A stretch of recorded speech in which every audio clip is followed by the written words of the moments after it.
இன்னைக்கு நாம என்ன பார்க்க போறோம்னா இன்னைக்கு நம்ம டூப்ளிகேட் காசை வச்சு யாரை ஏமாத்தலாம்னு பார்க்கலாம் வாங்க.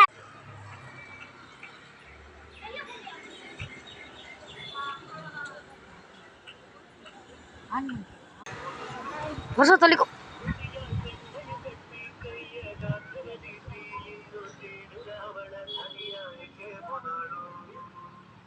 வாய மூடு.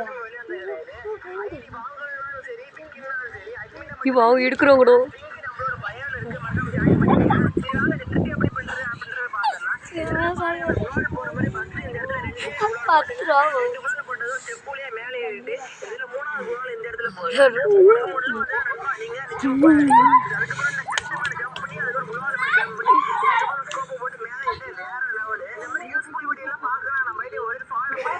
Friends,